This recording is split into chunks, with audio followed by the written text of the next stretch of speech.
Hello everybody, this is Fernando for the latest Cryptids and Monsters video. I thought I would introduce a new section within this series with regards to your suggestions from the past. I'm still going to make actually one more video for this last series, so be on the lookout for that because I'm going to be talking about a very specific cryptid that a lot of y'all had demanded in the past, so be sure to look for that soon. But I wanted to introduce a new series within this channel where I'm able to talk about suggestions that y'all have had in the past but I never really picked from, and the reasons are several.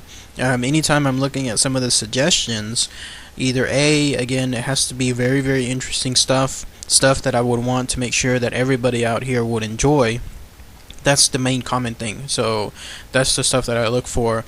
But B, even if I come across something like that, if there's not too much to talk about, like in doing my research, if it's only a very few examples listed, few witnesses, whatever in terms of occurrences associated with these cryptids, and I can only find enough material to maybe only cover like maybe 2 or 3 minutes of a video, then I don't pick that particular cryptid, because I want to make sure that my videos have that, I guess, almost quality type touch where you're clicking on it, you're viewing it, and you get to sit back and enjoy, let's say, a good 10 to 15 minutes of stuff. And that's what I look for with regards to these topics. And then also sometimes I don't pick certain suggestions because some of the suggestions actually turn out, in doing research, to have been proven as hoaxes. So even though they're still pretty fascinating and they're pretty interesting on there, some of the stuff has turned out to be fake on there. And so that's why sometimes if you all keep suggesting certain items but I don't talk about them, it could be because sometimes those are items that have been proven to not be real. And then lastly, sometimes I don't pick certain suggestions, and it ties in with the fact that there's very little material to talk about, because there's also very little images to show with regards to the cryptid. And what I mean is, like, if I only find one particular picture associated with the cryptid, and there's very little material to talk about the cryptid at the same time, no matter how interesting it is, it just won't make it into my channel. But even then, I keep thinking, there are some good stuff that's been suggested in the past, so I thought I would introduce a new channel of sorts within the Cryptids and Series Monsters, where I would talk about several items but place them into one video. Think of it like a mixtape of sorts, where it'll just be random suggestions from the past, and I'm going to use this as a means to check back and all the other suggested videos that have accumulated all the other suggestions from y'all, to try and pick and find those items that I really wanted to talk about sometimes, but again, they never really passed those tests that I was talking about earlier. So be on the lookout for future videos associated with that. I'll just do them from random every now and then. But it's a cool way of putting those suggestions, the good ones that y'all keep sending me, that I didn't really have a choice to talk about. And yet here's a way, it suddenly hit me and it dawned on my head, why not just put them into a video like a mixtape? So I'll probably incorporate 2 or 3 cryptids within each particular quote-unquote mixtape video. And then that way I can create like a series of those as well. So this one I wanted to introduce, I'll talk about 3 particular cryptids that people have suggested in the past that, again, very fascinating stuff, and it's up to you all again to decide with regards to these cryptids. Are they hoaxes? Are they real? Are there other examples associated with them? And here's what I mean. The Kasai Rex has probably been one of the most requested cryptids I've had since this channel started. Every time there's a particular new series that I'm ready to talk about, it's been suggested on there. And the reason why I didn't pick the Kasai Rex is because it's actually been reported to be fake, at least considering the footage, quote-unquote footage or evidence that has been associated with the encounter. So basically this is what the Kasai Rex is. Apparently, and the reason why I picked this too is because it's so similar to the past 2 videos that I've talked about associated with dinosaur-like apparitions, like the Partridge Creek Monster and then Burunjur, both of them involving T-Rex-like dinosaurs that are apparently still around. So is the Kasai Rex, and apparently this is in the Congo, the Democratic Republic of Congo, where the sighting was done. So you'll see a picture of the most famous photograph here on there, and I will explain the situation involving this.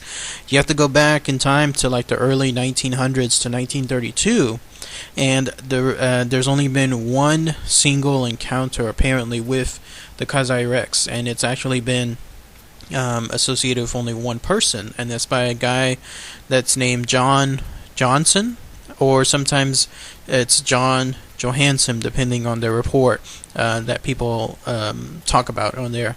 And he was saying that he was traveling in that area in the Congo with a servant of his, and in particular they crossed a valley called the Kasai Valley. And that's again where the name for the Kasai Rex comes into play, because it's associated with the location that they found this creature. So they were trying to either find some rhinoceroses or hunt some rhinoceroses, and they came across a particular rhinoceros that was there.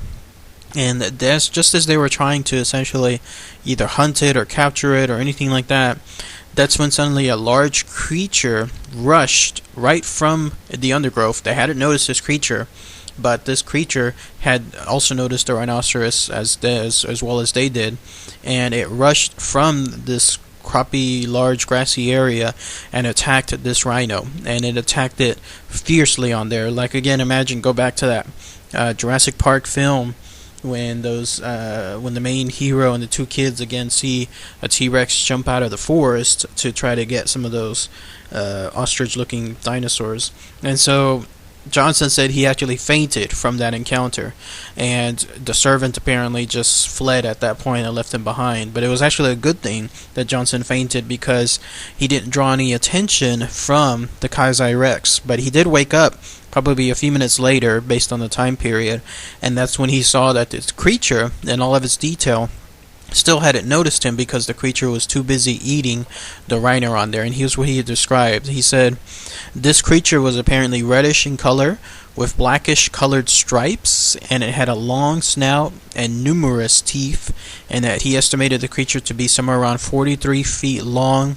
It looked like a Tyrannosaurus because the legs were thick, and it looked like it was built for speed. So immediately he thought that this was a dinosaur, an actual Tyrannosaurus that was there.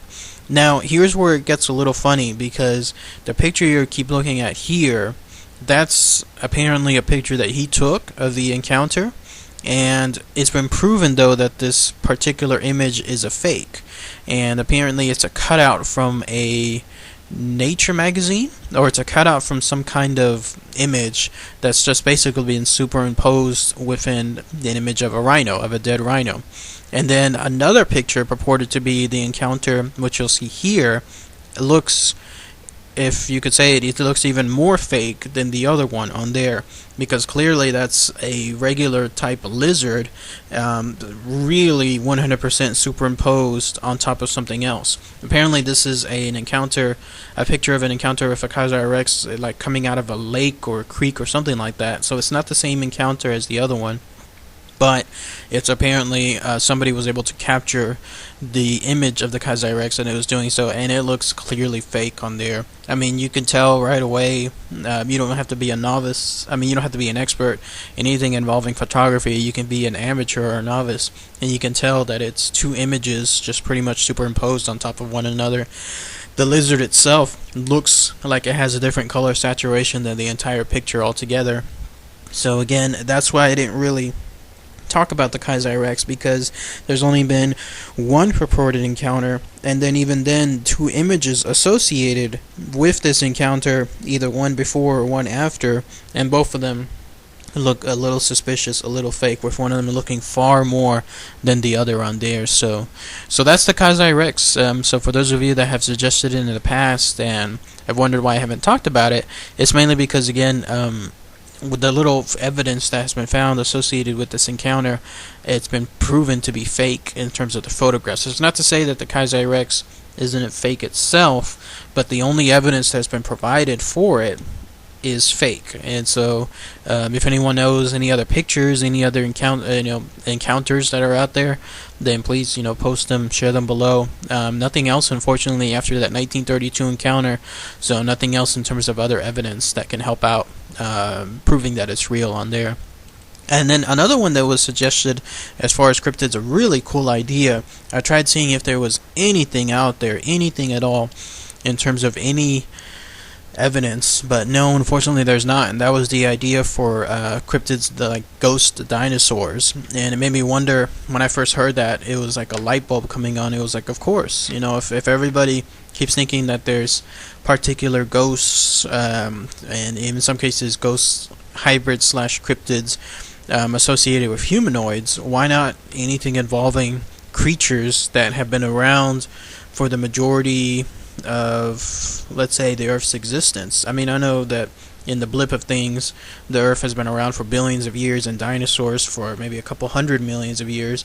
But if you compare the existence of the dinosaurs, I read this somewhere, compared to the existence of mankind, it would be like if you could fill it on to the calendar year. The year itself would make up the entire dinosaurs, and like the last couple of seconds would be humans existing. And so here you have a set of creatures that have been around so long, and yet there's no ghosts associated with them.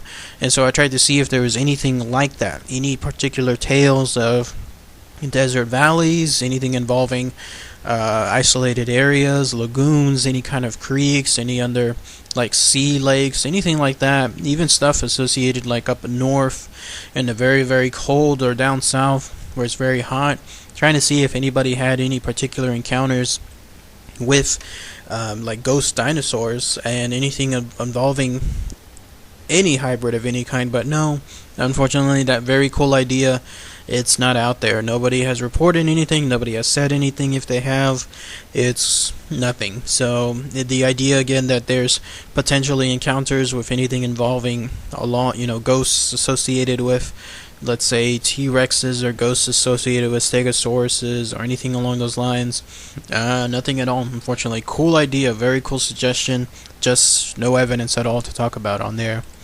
And then another example of a cryptid, this was actually a more recent one, and it was a very cool idea, but again, I could only find very few detailed information on there, was a cryptid called the Santer. I hope I'm saying that right, instead of the Santer and maybe the Santer, but I don't know. I'm just going by what I think it might be. You'll see a picture of it here. The Santer is a quote-unquote mysterious feline that is located in and around the Mason-Dixon line. It's apparently seen somewhere in the North Carolina area, and basically it is what you see here. It's a luminescent type of creature, mammal of sorts, a feline, a large cat of sorts, that its hair can apparently create its own luminescence, so it creates its own light, in other words. Very fascinating, very interesting type of aspect on there. We never because obviously we see insects that can create their own lights. There's plantations that can create their own lights. Why not have anything as far as actual animals that can create their own light as well? And this particular cryptid, it's again a large feline, but apparently it's not actually harmful to any kind of humans. It just lives its own life. All it does is just try to capture prey, try to capture some livestock at most, but that's about it. So it basically is a big giant cat, like a black cat of sorts, but the hair in and around it is again luminescent. I guess under the right circumstances, under the right lights, it can look like it's like a light bulb, like a light bug of some sort on there. But also another unique characteristic is its very powerful tail. This is a tail that apparently has formed some kind of knots within it. Whether those knots are made out of bone or cartilage, or whether those knots are made out of muscle, is unknown. But these particular knots are like a quote-unquote string of beads, and then it uses this tail as a form of an attack or as a form of hunting other animals on there, because it can apparently use this tail to knock out a cow or a hog with a single slap. So again, think of that dinosaur, the Ankylosaurus, I believe is what it was called, that had the distinctive tail with the rock-like formations on it. and think of that, but with this particular feline on there.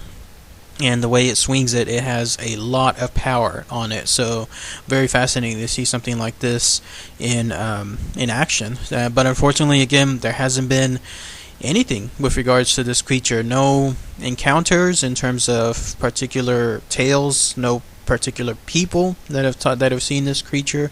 Nothing in terms of townsfolk, like several of them, sightings, anything like that. It's either somebody saw it just once and the tale just went out afterward within the community, and then it died down, something like that, because unfortunately there hasn't been anything. The absolute closest evidence associated with this creature, and again, there's nothing in terms of tales, there's nothing in terms of photographs, people seeing it, that drawings, anything they could describe on there. And no, the closest term of evidence actually has to do with a calf that was found near a place called Statesville, and it showed 8 distinct bruises with 7 on the body and 1 broken foreleg.